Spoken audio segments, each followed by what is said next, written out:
Hey, what's going on, guys? Nate here. I canceled my Origin Premium account a few months ago, guys. I am quitting violent video games. Today, I'm going to be playing the YouTube videos that influenced me to do so, namely Joe Rogan Podcast episode 1363, Dakota Meyer, as well as sharing my thoughts on other problems I believe are plaguing the game industry right now. Video games of, and I talk about this all the time about war, right? We came back and war has now been romanticized. It's been romanticized that it's this cool image of like, I hear people say, yeah, I just want to go kick indoors and shoot people in the face. And it's like, well, you've probably never done it then. And it's like, we've got our kids playing video games of the stuff that keeps me awake at night. And it's like, at what point do we start humanizing these things? When you see one of those crazy video games, those first-person shooters involving war, does that bring back memories? I mean, does it irritate you? I think that what's not put out there is I hear kids talking about, hey, did you use this or did you use this or you hear people say, well, did you kill somebody, right? And it's like kids. And I don't think that's, to me, that bothers me because there's nothing cool about taking another human's life. And when you're playing video games and it's like, oh, I got, this many kills, like these kids are just watching this screen over and over. And the more graphic it gets, the less desensitized that we have to another human being suffering. Right. The more desensitized. Desensitized, right? Like the more desensitized, and then you start, the more the movies go, and the more. I mean, I think that like we've pushed ourselves away from being empathetic to, hey, these are real people. This is someone's child. Yes. This is someone's mother. Right. This is someone's son. Like we've gotten away from that, and like the old art that I was always told to live by is treat someone as you would want to be treated yourself. And if you were in those shoes, and every time I pass somebody, every time I see somebody suffering, I always look at that and be like, well, what would I want somebody to do if they see my daughter suffering or my son suffering, right? I mean, look at all these times that I see these people holding their video cameras up and they're videoing somebody like getting just beat. And it's like, why? How do you do that and not help? How does that not just suck everything out of you to not want to do something? Yeah, there's a thing called diffusion of responsibility that happens to people in crowds, unfortunately. And there's also the same thing that I think when you're filming something that's happening in real life is the same thing that you've seen in these video games and on television shows. I mean, we have never had more violence in film form and in video game form ever. But yet we've never had less violence. Like, how many people who play these games and have seen people get shot over and over and over and over again have never seen a body, never seen anybody get severely wounded or shot. Yeah.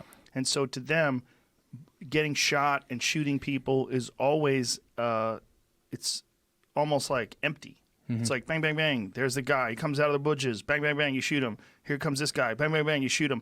And it doesn't feel like anything. And then you shut it off and you have a sandwich. Then you turn it on again. You do it again. Yep. So you're experiencing this thing that's empty. It's like you're pretending to drink water, but there's nothing in the glass. You just keep doing it over and over again. And then you get some real water and you're like, oh, this is different. Yeah.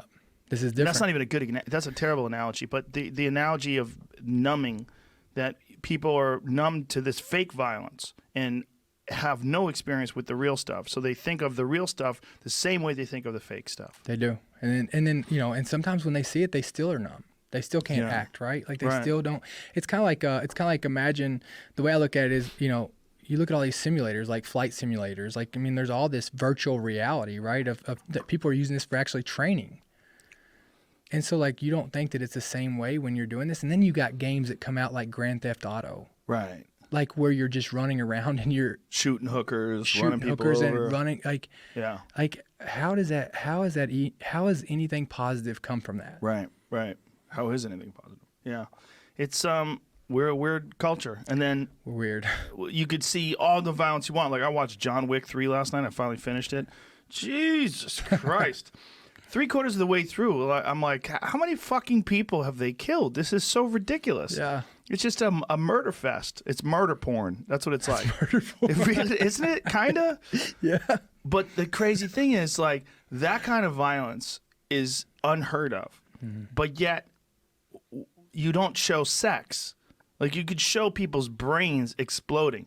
But if you showed a girl's pussy and a penis going inside of it, people would, get that off the air. The one thing that doesn't hurt anybody that everybody wants. Yeah, yeah. That would be horrific to show. Like, if you had a film with, Brad Pitt and, give me a hot woman actress. Jamie, you know hot women actresses. Who's the one? Scarlett Johansson. Okay.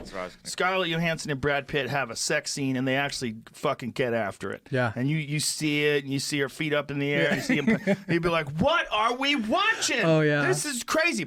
But yet you could see Brad Pitt. Spoiler alert! If you see that Once Upon a Time in Hollywood, is that the name of it? The Quentin Tarantino. He beats a woman to death, smashing her face against a mantle of a fucking fireplace, and you're like, "Holy fuck!" And That's okay. That's okay. That's okay. That's But okay. just fucking dash, and you're like, whoa, that's fine. Yeah, that's fine. That's fine. But That's if you fine. fuck Scarlett Johansson, you saw her asshole, you'd be like, what? I see her actual asshole. This is crazy. Get this off. You should go to jail. It's weird. Yeah. Things that everybody wants to do. Like, we all want sex. Everybody likes sex. Everybody likes sex, but yeah, so bad. You know, Nobody that's a likes really, beating someone that's- to death with their fucking head off a mantle. I mean, that's a daughter, too. That's somebody's daughter. Fucking, we're weird, bro. We're so weird. We are weird. Yeah, when you look at it like that. So weird. We are so weird. Do you know how outrageous it would be if Scarlett Johansson and Brad Pitt had an actual sex scene in a movie? If they just fucked, they said, listen, I like her, she likes me. Let's do this. Yeah. And she was like, let's do it. Fuck it. I'm ready to method act. That actually happened in a movie called Brown Bunny. It was a long time ago. There was a movie with Vincent Gallo. And there was an actress, her name is Chloe, I forget how you say her name, Svenji. How do you say it? Svenji. She's a really good actress. And he's a really good actor. And for whatever reason, they decided to do a sex scene where she gives him a real blowjob. Yeah. And everybody who saw it in the theater was angry. All these critics were angry. They're like, this is fucking outrageous. This is terrible. And it really killed his career. I mean, it killed her career a little bit too, I think. Definitely derailed it, but it fucking killed his career. Yeah. Everybody thought he's a creep after that. It's weird. A creep, like a creep. It's for weird. A creep for something that everybody's done. Right. But Meanwhile, everybody loves Keanu Reeves. And he's like, he's shooting people in the neck and the asshole and the face and the eyeballs in the mouth. He's cutting them up and stabbing them and throwing them off motorcycles. Like, fuck. well, that's okay though. That's okay. That's okay. That's okay. But Vincent Gallo actually getting a legitimate blowjob. That's outrageous. That guy should be pulled out of Hollywood forever. Done. He's terrible. Who wants a blowjob? Yeah. It's weird. Like, we get freaked out about watching people do something that everybody wants to do. It's insane. Very isn't it? weird. Yeah. It's insane. And yeah. It's super weird. Oh, that's funny. What do you got, Jamie? The only he produced, edited, directed, cinematography of the video. Yeah, it and was his the idea lead- to get his dick sucked. So he made the whole thing. He I made the know. whole thing. He did make the whole thing. like a But look, self-produced sex tape. try getting somebody else to do it. Try getting somebody like, hey, in this scene, how about she actually sucks my dick for real? Oh, Vincent. No, really. No, for Let's do this. No, for real. Everybody would be like, get the fuck out of here. He probably had to film it and not let anybody know what was happening until after it was over. The crazy thing is he talked her into it. You imagine she'd be like, wait, what the fuck did you just say? But he talked her into it and she went with it. But that would be fine. But, you know, there's a scene in Apocalypse Now where there's a water buffalo and they killed the water buffalo with a machete. They used a real water buffalo and a real machete. They really killed the water buffalo for that scene. And And that was people went nuts. I bet. they went nuts. Oh, yeah. And they go nuts now. When people find out about it now, they freak out. Yeah, like I wouldn't I wouldn't even post anything on my Instagram of hunting because PETA would just like people just tell you like, oh, we should hunt you, we should shoot you with a bow and arrow. Yeah. I mean, Yep. Yeah. you know, but they can go watch people get killed. Like right now, there are U.S. troops. Somebody wondering if they're going to be able to come home and see their family again. That's reality. Whether you want to ignore it or not, like that's reality. You know, whenever this guy came up behind me, and I ended up killing him with a rock. And I always remember, just like, I remember it, like I see it every night. Like I remember, like I just see his face, and like because there was a point that I feel like that anybody that, when whether they're injured or anything, like they realize they're defeated. Like I don't know. I just think there's a point when you look at somebody and they know they're gonna die, and I'll never forget that. And now I look at it and I see it, and I always think that, like, this guy is a son to somebody. His mother and father are gonna miss him. This guy, he believes in his cause as much as I do. He doesn't believe he's wrong. This guy, he could have had a wife or kids that are never going to see their father again. Just like, my dad might have never seen me again if it was switched. And really, I don't even know. I don't hate him. I don't even know this guy. We're just here at this place right now because we were born in 2 different countries. Were you out of weapons? Were you out of ammo? He had came up and he started choking me. I had shot him once before, and I was trying to pick my buddy Dad Ali. One of my closest Afghans, Dad Ali, had been shot. He had been killed, and I came around this terrace to get him, and I was on my knee, and this guy came up behind me, and so he didn't have a weapon either. He was no, he did. He had a weapon, and I ended up shooting him from the ground.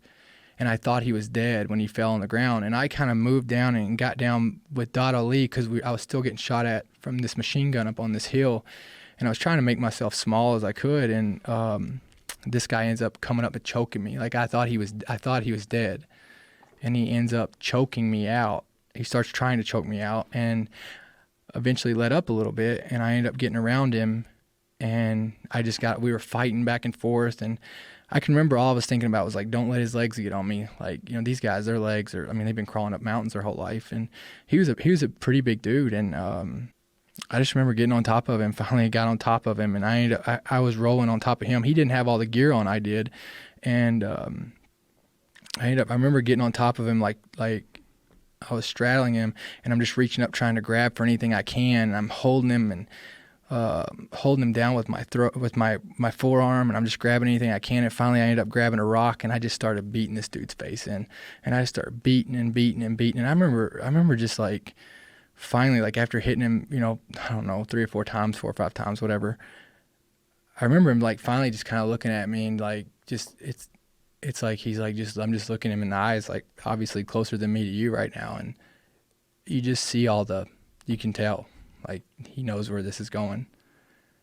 And I always think about that, obviously I would kill him a million times over again, right? He was the enemy. Like, I don't feel bad about that part of it, but I just think about, like, in that moment, if I can find a way to relate to him in that moment, a man I'm taking his life, we all in America can find a way to connect with each other. If we don't connect with each other, it's because we choose not to. This weekend, more than 80 people were killed or wounded in 2 evil attacks. One Saturday morning in El Paso, Texas, a wicked man went to a Walmart store where families were shopping with their loved ones. He shot and murdered 20 people and injured 26 others, including precious little children. Then, in the early hours of Sunday morning, Dayton, Ohio, another twisted monster opened fire on a crowded downtown street. He murdered 9 people, including his own sister, and injured 27 others. The First Lady and I join all Americans in praying and grieving for the victims, their families, and the survivors. Second, we must stop the glorification of violence in our society. This includes the gruesome and grisly video games that are now commonplace. It is too easy today for troubled youth to surround themselves with a culture that celebrates violence. We must stop or substantially reduce this, and it has to begin immediately. Country. And with the most recent wave of mass shootings, I hate even saying that phrase. It sounds so crazy that we've just gotten used to it.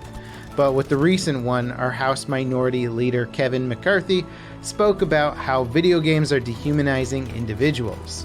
Texas Lieutenant Governor Dan Patrick just said in response to the shootings, "We've always had guns, always had evil, but I see a video game industry that teaches young people to kill."